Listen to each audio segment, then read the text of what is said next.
Seja bem-vindo ao CartaCast. No episódio de hoje, faremos a leitura da carta mensal de julho de 2020 da gestora AsiQuest.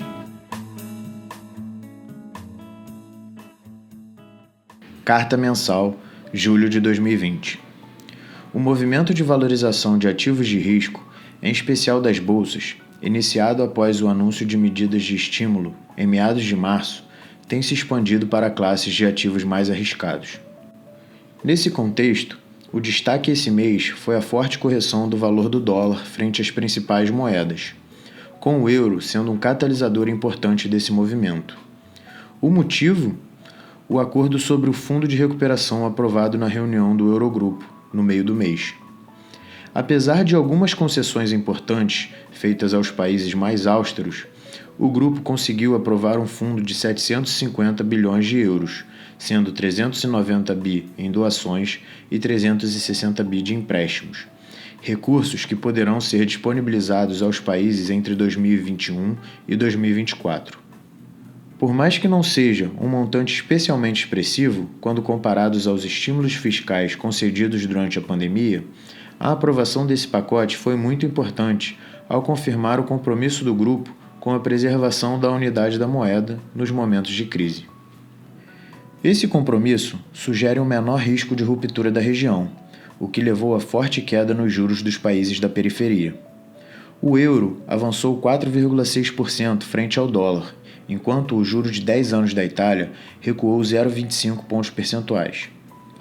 Entendemos que poderá haver uma pressão por correção na moeda, dado que o dólar estava historicamente sobrevalorizado. No entanto, não vislumbramos um ciclo duradouro de desvalorização, já que ainda vemos os Estados Unidos como principal potência no mundo capaz de entregar crescimento e atrair capital.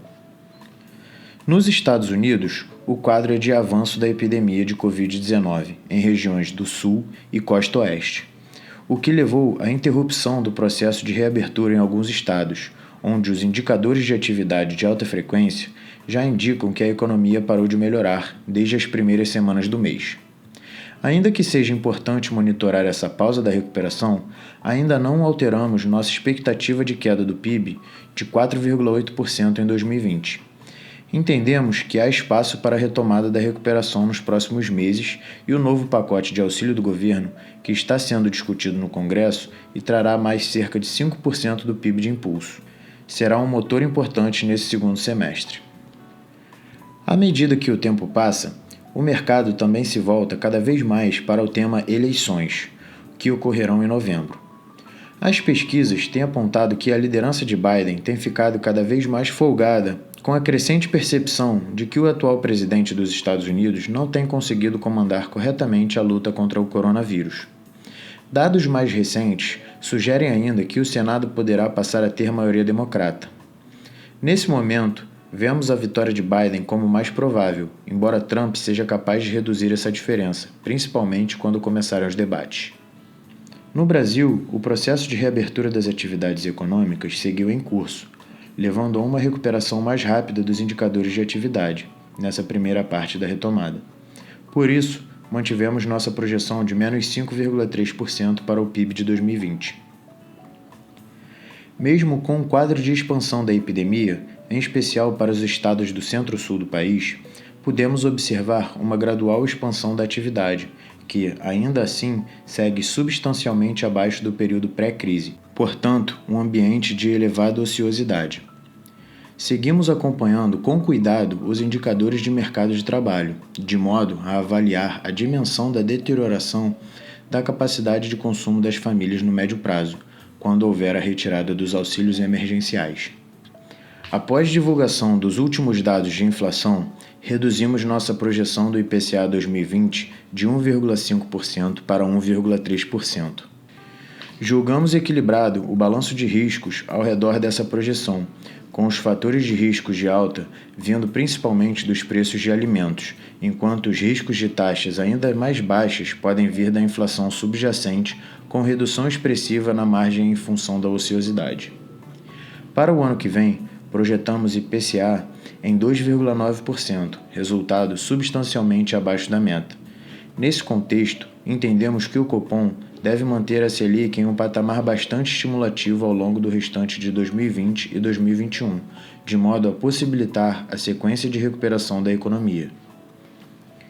Estratégia de renda variável. As bolsas globais tiveram mais um mês de forte valorização, onde o S&P 500 teve seu quarto mês seguido de alta, mais 5,5%, assim como o Ibovespa, que fechou em forte alta de 8,27%. O consistente movimento nos índices esconde, entretanto, a grande volatilidade nos ativos e intensa rotação setorial, em função da temporada de balanços nos principais mercados, onde observamos grande dispersão de resultados, tanto no top line quanto nas margens. Temos navegado em um ambiente onde os incentivos monetários impulsionam os preços dos ativos, mesmo diante de incertezas advindas do ritmo de atividade econômica, da evolução da pandemia, bem como de precauções com os preços atuais de alguns ativos.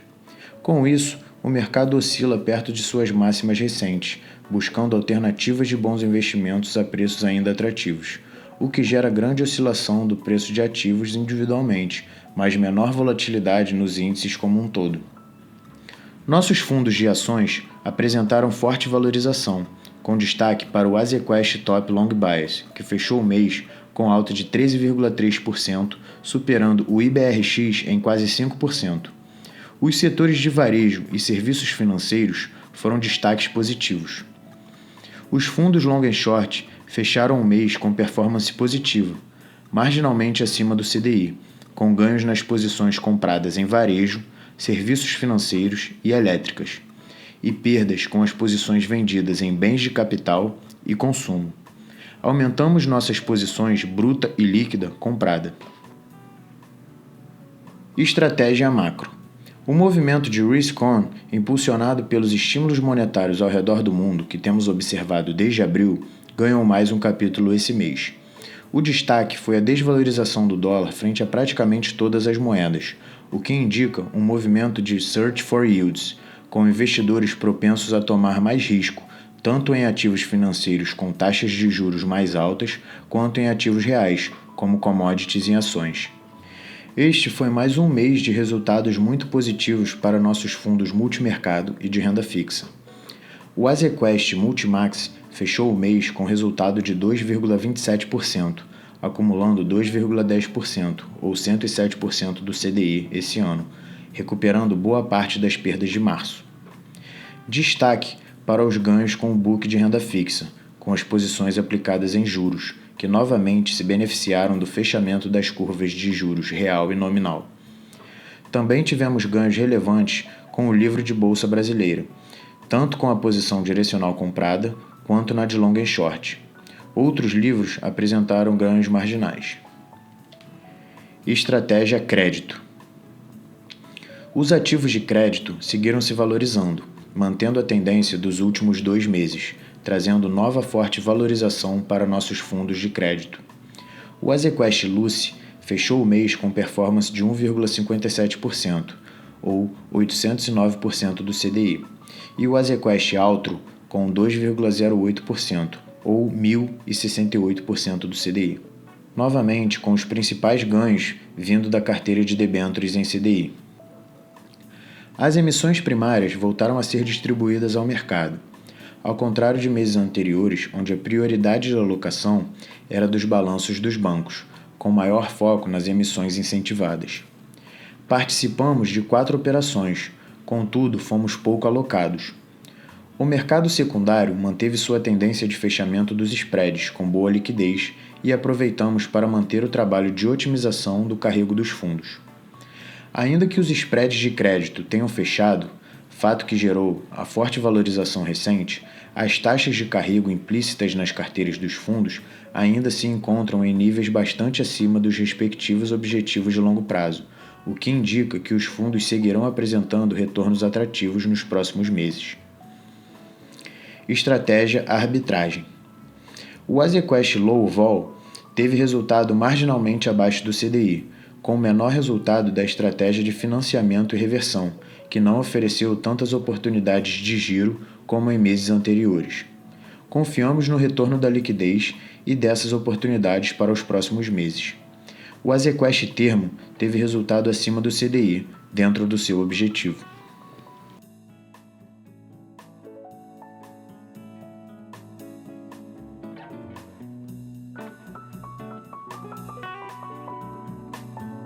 E isso é tudo. Obrigado por escutar mais esse episódio. Lembrando que o link para acessar o PDF desta carta está na descrição. Não se esqueça de deixar o seu like, nos seguir nas redes sociais e para ficar por dentro de todas as nossas postagens, entre no nosso grupo do Telegram. Obrigado e até a próxima!